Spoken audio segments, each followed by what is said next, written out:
Hi hello friends, welcome back to my channel. Video ಶುರು ಮಾಡೋಕ್ಕಿಂತ ಮುಂಚೆ ನೀವು ನಮ್ಮ ಚಾನಲ್ನ ಸಬ್ಸ್ಕ್ರೈಬ್ ಮಾಡಿಲ್ಲ ಅಂದರೆ ಕೂಡಲೇ ಕೆಳಗೆ ಕಾಣುವ ಸಬ್ಸ್ಕ್ರೈಬ್ ಬಟನ್ ಕ್ಲಿಕ್ ಮಾಡಿ. ಎಲ್ಲ SSLC ವಿದ್ಯಾರ್ಥಿಗಳಿಗೆ ಈ ವಿಡಿಯೋಗೆ ಸ್ವಾಗತ. ಇವತ್ತಿನ ವಿಡಿಯೋದಲ್ಲಿ ಬಂದ್ಬಿಟ್ಟು ನಿಮಗೊಂದು ಅಪ್ಡೇಟ್ ಆದರೆ ಇದೆ, ಅಂದರೆ ನಿಮ್ಮ ರಿಸಲ್ಟ್ ಬಗ್ಗೆ ಒಂದು ಅಪ್ಡೇಟ್ ಆದರೆ ಇದೆ. ಅದರ ಬಗ್ಗೆ ಇವತ್ತಿನ ವಿಡಿಯೋದಲ್ಲಿ ಕಂಪ್ಲೀಟಾಗಿ ತಿಳಿಸ್ಕೊಡ್ತೀನಿ. ಆದ್ದರಿಂದ ವಿಡಿಯೋನ ಸ್ಟಾರ್ಟಿಂದ ಎಂಡ್ವರೆಗೂ ಮತ್ತು ಇನ್ನೂ ಕೂಡ ಯಾರೂ ಚಾನಲ್ನ ಸಬ್ಸ್ಕ್ರೈಬ್ ಮಾಡ್ಕೊಂಡಿಲ್ಲ ತಪ್ಪದೇ ಪ್ರತಿಯೊಬ್ಬ ವಿದ್ಯಾರ್ಥಿನೂ ಸಬ್ಸ್ಕ್ರೈಬ್ ಮಾಡ್ಕೊಳ್ಳಿ. ಮತ್ತು ವಿಡಿಯೋ ಇಷ್ಟ ಆದರೆ ಒಂದು ಲೈಕ್ ಆದರೂ ಕೊಡಿ. ನೀವು ಕೊಡೋ ಲೈಕಿಂದ ತುಂಬ ವಿದ್ಯಾರ್ಥಿಗಳಿಗೆ ಈ ವಿಡಿಯೋ ರೆಕಮೆಂಡೆಡ್ ಆಗುತ್ತೆ ಮತ್ತು ತುಂಬ ವಿದ್ಯಾರ್ಥಿಗಳು ನೋಡಲು ಆದರೆ ಸಹಾಯ ಆಗ್ತದೆ. ಆದ್ದರಿಂದ ಪ್ರತಿಯೊಬ್ಬ ವಿದ್ಯಾರ್ಥಿನೂ ವಿಡಿಯೋಗಾದರೆ ಲೈಕ್ ಮಾಡೋಕ್ಕಾದರೆ ಟ್ರೈ ಮಾಡಿ.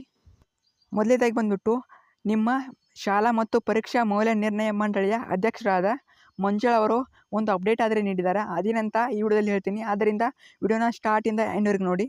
ನಿಮ್ಮ ಎಕ್ಸಾಮ್ ಆಗಲಿ ಈಗಾಗಲೇ ಕಂಪ್ಲೀಟಾಗಿ ಮುಗಿದಿತ್ತು ಮತ್ತು ಇವ್ಯಾಲ್ಯೂಯೇಷನ್ ಬಂದ್ಬಿಟ್ಟು ಇದೇ ಏಪ್ರಿಲ್ 15ರಿಂದ ಆದರೆ ಸ್ಟಾರ್ಟ್ ಆಗಿದೆ.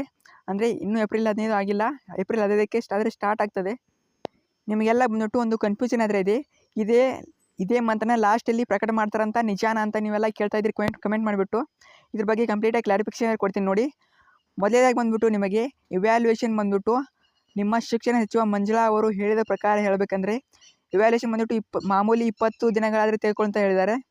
ನಿಮ್ಮ ಇವ್ಯಾಲ್ಯೂಯೇಷನ್ ಆಗೋಕ್ಕೆ ಕಡಿಮೆ ಅಂದರೂ ಕೂಡ 20 ದಿನ ಆದರೆ ಖಂಡಿತ ಬೇಕೇ ಬೇಕು. ಆದ್ದರಿಂದ ನಿಮ್ಮ ರಿಸಲ್ಟ್ ಎಕ್ಸ್ಪೆಕ್ಟೆಡ್ ಡೇಟ್ ಬಂದಿತ್ತು ಏಪ್ರಿಲ್ ಕೊನೆಯ ವಾರ ಅಥವಾ ಮೇ ಫಸ್ಟ್ ವೀಕ್ ಅಂತ ಹೇಳಿದ್ದಾರೆ. ಆಲ್ಮೋಸ್ಟ್ ನಿಮಗೆ ಮೇ ಫಸ್ಟ್ ವೀಕ್ ಬರೋ ಸಾಧ್ಯತೆ ತುಂಬ ಇದೆ. ಯಾಕಂದರೆ ಇವ್ಯಾಲ್ಯೂಯೇಷನ್ 20 ಅಂತ ನಾವು ತಿಳ್ಕೊಂಡ್ರೆ ಫಿಕ್ಸ್ ನಿಮ್ಮ ರಿಸಲ್ಟು ಮೇ ಫಸ್ಟ್ ವೀಕ್ ಬರೋ ಸಾಧ್ಯತೆ ಆದರೆ ತುಂಬ ಇದೆ.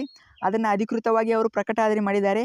ಮೇ ಫಸ್ಟ್ ವೀಕ್ ನಿಮ್ಮ ರಿಸಲ್ಟ್ನ ಪ್ರಕಟ ಮಾಡೋ ಸಾಧ್ಯತೆ ತುಂಬ ಇದೆ ಅಂತ ನಿಮ್ಮ ಪರೀಕ್ಷೆ ಅಧ್ಯಕ್ಷರಾದ ಮಂಜುಳಾ ಅವರು ಆದರೆ ತಿಳಿಸಿದ್ದಾರೆ. ಈಗ ನೀವು ಸ್ಕ್ರೀನ್ ಮೇಲೆ ನೋಡ್ತಾ ಇರ್ಬೋದು, ಅವರು ಈ ರೀತಿಯಾಗಿ ನಮಗೆ ಇನ್ಫಾರ್ಮೇಷನ್ ಕೊಟ್ಟಿದ್ದಾರೆ. ನೀವು ಮತ್ತೆ ಕನ್ಫ್ಯೂಸ್ ಮಾಡ್ಕೋಕೆ ಹೋಗಬೇಡಿ. ನಾನು ಅಧಿಕೃತ ಮಾಹಿತಿ ಬಂದ ಮೇಲೆ ವಿಡಿಯೋ ಖಂಡಿತ ಅಪ್ಲೋಡ್ ಮಾಡ್ತೀನಿ. ಮತ್ತು ಅಲ್ಲಿವರೆಗೆ ವೇಟ್ ಮಾಡ್ತಾ ಇರಿ.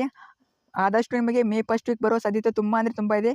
99% ಮೇ ಫಸ್ಟ್ ವೀಕೇ ಬರೋ ಸಾಧ್ಯತೆ ತುಂಬ ಇದೆ. ಆದ್ದರಿಂದ ಯಾರೂ ಕೂಡ ಫೇಕ್ ನ್ಯೂಸನ್ನು ನಂಬಕ್ಕೆ ಹೋಗಬೇಡಿ. ತುಂಬ ಸಾಧ್ಯತೆ ಇರೋದು ಮೇ ಫಸ್ಟ್ ವೀಕೆ. ಇದೇ ತಿಂಗಳು ಬರೋ ಸಾಧ್ಯತೆ ಅಂತ ತುಂಬ ಕಡಿಮೆ. ನೋಡೋಣ, ನೆಕ್ಸ್ಟ್ ಅಪ್ಡೇಟ್ ಬಂದಮೇಲೆ ಅಪ್ಲೋಡ್ ಮಾಡ್ತೀನಿ. ಅಲ್ಲಿವರೆಗೆ ವೇಟ್ ಮಾಡಿ. ತಪ್ಪದೆ ನಿಮ್ಮ ಸ್ನೇಹಿತರಿಗೆ ಶೇರ್ ಮಾಡಿ. Thanks for watching.